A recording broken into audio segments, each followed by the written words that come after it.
इस समय मैं शिवली आरसीए में हूँ। शिवली आरसीए में बहुत ही अच्छा एक फ्रेंडली माहौल है हमारे लिए। यहाँ का एडमिनिस्ट्रेशन बहुत सपोर्टिव है। हमें रेगुलर क्लासेस प्रोवाइड की जाती हैं, सीसैट की, ऑप्शनल की, जीएस की, सबकी क्लासेस भी दी जाती हैं। उसके साथ साथ हमें जीएस के लिए, ऑप्शनल के लिए, सभी के लिए मेंटर्स अलग से दिए गए हैं। इससे पहले हज हाउस में था, जहाँ मुझे पता चला कि आजमगढ़ पेट्रोन के द्वारा एक शिवली आरसीए का इनिशिएटिव लिया गया है। फिर मैंने यहाँ एंट्रेंस दिया, मैंने क्वालिफाई करके यहाँ पे एडमिशन लिया। बहुत क्यूरियोसिटी थी आरसीए कैसा होता होगा। यहाँ आके लगा ये बहुत अच्छा आरसीए है और लाइब्रेरी तो बहुत ज़्यादा अच्छी है। Mentors are so good and evaluation भी बहुत अच्छा होता है। शिवली आरसीए के बारे में मुझे इंटरनेट से पता चला और यूट्यूब के माध्यम से, और इसके बारे में मैंने यूट्यूब पे देखा तो जो फैसिलिटीज़ यहाँ पर है, फ्री हॉस्टल की और लाइब्रेरी फैसिलिटीज़ 24/7 और मेस फैसिलिटीज़, उसके साथ साथ टेस्ट सीरीज़ यहाँ की काफ़ी बढ़िया है। कहीं हॉस्टल जाना हो या कहीं भी जाना हो, उसके लिए हमें साथ में गार्ड भी प्रोवाइड कराया जाता है। गर्ल्स के साथ थोड़ा सिक्योरिटी इश्यूज़ होते हैं, लेकिन यहाँ के हमको लगा कि बहुत सेफेस्ट पैलेस है ये और इस्लामिक एनवायरनमेंट है, बहुत अच्छा है। कोई भागम भाग इधर पॉल्यूशन वगैरह सारी चीज़ें नहीं है, तो पीसफुल एनवायरनमेंट बहुत अच्छा है यहाँ का। सेल्फ स्टडी के लिए भी और मेंटर्स भी अवेलेबल हैं गाइडेंस देने के लिए, और मेन चीज़ ये है कि लाइब्रेरी की फैसिलिटी बहुत अच्छी है। मेरा जो ऑप्शनल है वो ज्योग्राफी है, उसके लिए मैं आंसर राइटिंग कर रही हूँ। इसके साथ साथ मेंस की भी आंसर राइटिंग यहाँ पर जो चलाई जा रही है उसको मैं रेगुलर फॉलो कर रही हूँ। गर्ल्स के लिए अलग मस्जिद का इंतज़ाम है और बहुत अच्छा है पूरा मस्जिद सब कुछ। शिवली आरसीए के जो मेंबरान है, जो मैनेजमेंट है, आए दिन यहाँ पे हम लोगों के बेहतरी के लिए मोटिवेशन के लिए टॉपर्स को बुलाते हैं। यहाँ आने से तो मुझे थोड़ा सा डर था कि आजमगढ़ में है, शिवली आरसीए फर्स्ट टाइम शुरू हो रहा है, पता नहीं अच्छा हो या ना हो, लेकिन आने के बाद यहाँ हम लोगों से सजेशन भी लिया गया। लोग बोलते हैं कि सिविल सर्विसेज के लिए दिल्ली जाना ज़रूरी होता है, लेकिन यहाँ पे आने के बाद हमको ऐसा लगा कि दिल्ली जाना ज़रूरी नहीं है। जो भी ऑप्शनल हो, चाहे जीएस हो, हर चीज़ के लिए अच्छी क्लासेस दी जाती हैं, मेंटर्स दिए जाते हैं, हमारे कॉपी आंसर्स को एवोल्यूशन किया जाता है, और उसके साथ साथ यहाँ आने के बाद बिल्कुल ये नहीं फील हुआ कि हमें दिल्ली जाने की ज़रूरत है। सब कुछ हमें एक प्लेटफॉर्म पे यहाँ एक ही जगह मिल रहा है। यहाँ पे आए तो हम लोगों ने सोचा कि आजमगढ़ कैसा होगा, वहाँ के मेंबर कैसे होंगे, कैसी फैसिलिटीज़ देंगे जब, लेकिन यहाँ आने के बाद हम लोगों को पता चला कि यहाँ की फैसिलिटी जो कि मतलब वर्ल्ड क्लास लेवल की बेहतरीन फैसिलिटी है। हमको सबको फ्रेंडली रहते हैं, हमारे सर, हमारे मेंटर, हमारे मैनेजमेंट सब कुछ हमको गाइड करते हैं और हर स्टेप पे हमको मोटिवेट करते हैं, प्लस हेल्प करते हैं। एक तहसील मैम भी आई हुई थी जो खुद सिलेक्टेड हैं, तो उन लोगों ने भी काफ़ी कोऑपरेट किया, हम लोगों से पूछा, गाइड भी किया। तो यहाँ पे उस हिसाब से मुझे लगता है यूपीएससी के रिक्वायरमेंट के हिसाब से फर्स्ट टाइम ही शुरू हुआ है, लेकिन बहुत अच्छा शुरू हुआ। शिवली का ये चमन है, शिवली का ये चमन है, शिवली का ये चमन है, शिवली का ये चमन है।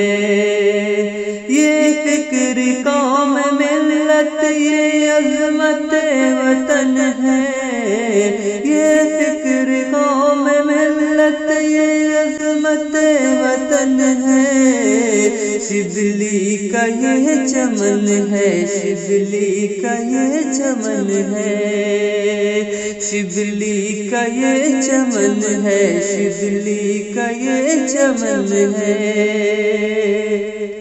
देखो तो खोशा खोशा इसका लहक रहा है। शिवली का ये चमन है, शिवली का ये चमन है,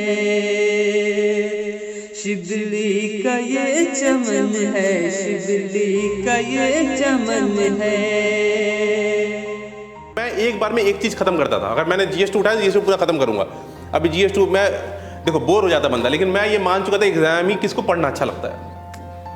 सबको IAS IPS बनना है, कोई पढ़ना थोड़ी चाहता है, शौक थोड़े पढ़ने का शौक तो प्रोफेसर बनते, यहाँ क्या कर रहे होते है ना। तो मुझे पढ़ने का शौक, लेकिन अब जैसे GS2 उठाया, मुझे पता है बोरिंग पढ़ना है तो पढ़ना है, तो फिर मैं उसको वही पढ़ता था कि मुझे पता है कि क्या डिमांड है, उस हिसाब से करता था।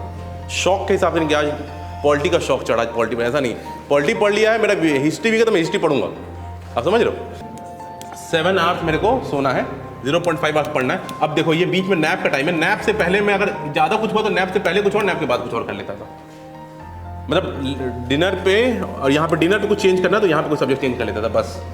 यही बेसिक चाहिए, ये 3 सब चीज़ कर सकता हूँ, ठीक है। बट बेसिकली होता है कि एक सब्जेक्ट उठा तो खत्म कर दूँ। बहुत लोग ये कह सकते हैं कि जिनका प्रीलिम्स होना था, पेपर ऐसा आ गया, नहीं हुआ। ट्रस्ट मी, हर साल जैसा भी पेपर आए ऐसा ही होता है। आपको लगता है इसका होना था, उसका नहीं होता, जिसका नहीं होना उसका हो जाता है। द थिंग इज कि आपको 50 क्वेश्चन तो एलिमिनेट करना ही पड़ेगा। आज भी तरीका वही है, वही बुक्स पढ़नी है, वही टेस्ट पेपर लगाना है। और लास्ट मोस्ट इंपॉर्टेंट थिंग कि PYQ, प्रीवियस ईयर क्वेश्चन जब आप उठाएंगे, ठीक है, उसमें ये उसको बहुत लोग रट्टा मारने लग जाते हैं, प्रीवियस पढ़ लेता हूँ उससे आएगा, उससे कभी नहीं आता है। उससे बस इतना सीखना आपको PYQ से कि PYQ जो किया है मैंने सॉल्व, इसको बिना नॉलेज के मैं इस क्वेश्चन को कैसे सॉल्व करता।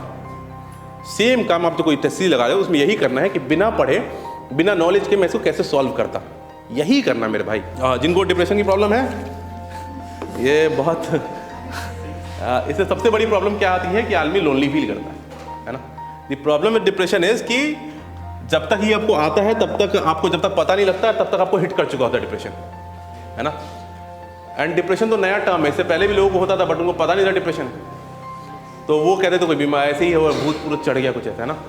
तो वो नाम नहीं देना कि मुझे भूत चढ़ गया है और मुझे उसका सॉल्यूशन भूत से निकलवाना है, बाबा बाबा से नहीं, ठीक है। इसका सॉल्यूशन आपके अंदर से ही आएगा, ठीक है। मैं क्या करता था, सबसे इंपॉर्टेंट काम, मेरे को जिस प्लेस से डिप्रेशन हुई मैंने वो जगह छोड़ दिया था, ठीक है। चेंज योर प्लेस, ठीक है। प्लेस को चेंज करिए आप अपने, ठीक है। अच्छी जगह जाइए, ठीक है। जिन लोगों से डिप्रेशन था उनको चेंज कीजिए, ठीक है, जो लोग नेगेटिव है। जैसे उस पॉइंट पे जब मैं आई वॉज इन डिप्रेशन तो I use to love bike riding, तो I use to ride bike. तो जो भी आपको अच्छा लगता है, ठीक है। और मोस्ट इंपॉर्टेंट थिंग, मतलब आप तो नमाज में पढ़ती हैं, आपको देख रहे थे, तो वो आप पढ़ा कीजिए, या फिर जो भी आपका अपना रिलीजियस जो भी है, जो आप फॉलो करते हैं उसका फॉलो करिए। मेरा ये मानना है कि कोई साइकोलॉजिस्ट और साइकेट्रिस्ट आकर आपको सही नहीं कर सकता। आप वहाँ भटक रहे हो, बाबा के बाद भटक रहे हो, साइकोलॉजिस्ट साइकेट्रिस्ट, तो मैं सब भटक के देख चुका हूँ। काम वो खुद ही आता है। काम जिस दिन आपको ये आएगा ना कि अब ये हुआ बहुत, अब इसका बहुत हो गया, डिप्रेशन का बहुत हो गया, अब मैं इसको देख लूँगा, then you start finding solution to yourself, है ना। किसी का पढ़ाई का चक्कर होगा, किसी का गर्लफ्रेंड बॉयफ्रेंड का चक्कर, बहुत सारे चक्कर, है ना। अगर पढ़ाई का चक्कर है तो फिर तो आप सही जा रहे हैं, है ना। उसमें डिप्रेशन आना भी चाहिए। फिर वो आएगा, क्या होता है, डिप्रेशन आता है, आप एक टेस्ट में परफॉर्म करते हो, फिर नीचे जाता है, फिर ऐसे होता है, तो वो ठीक है। कोई और प्रॉब्लम है तो वो तो लंबा चलता है, ठीक है। तो उसका तो सॉल्यूशन अपने आप ही आएगा, है ना, वो तो रिप्लेसमेंट से आएगा। बट अगर एग्जाम का चक्कर है आपका ना, तो एग्जाम के चक्कर के लिए बहुत ज़्यादा दुखी होने की जरूरत नहीं है। Reason I am telling you this because एक टाइम के बाद ना ये अपने आप, जब आप एग्जाम में परफॉर्म करते हो ना, और डिप्रेशन में सबसे बड़ी प्रॉब्लम थी कि पढ़ने का मन भी नहीं करता, तब उस पॉइंट को समझाना है कि मेरा मन नहीं कर रहा, तो क्या वो आई हैव टू सिट। तो आप किताब लेके बैठे रहिए, टेस्ट दीजिए, डू समथिंग जिसमें आपका फिजिकल इन्वॉल्वमेंट हो। जैसे अगर मेरा मन नहीं करता था पढ़ने का, तो I start writing, I start making notes, है ना। जब भी मेरा पढ़ने का, तो डिप्रेशन निकलने का तरीका है जब अपने आप को फिजिकली इन्वॉल्व करने लग जाएंगे, मेंटली तो बंद हो जाता है आदमी, है ना। घूमिए, play, start playing something. If you are working hard तो just be honest to yourself, कहीं तो होंगे, आज नहीं तो कल होंगे, है ना।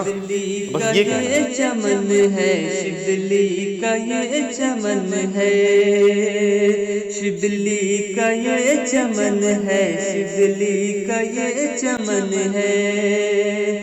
ये फिक्र कौम मिल्लत, ये अज़मत वतन है, ये फिक्र कौम मिल्लत, ये अज़मत वतन है। शिवली का ये चमन है, शिवली का ये चमन है, शिवली का ये चमन है, शिवली का ये चमन है।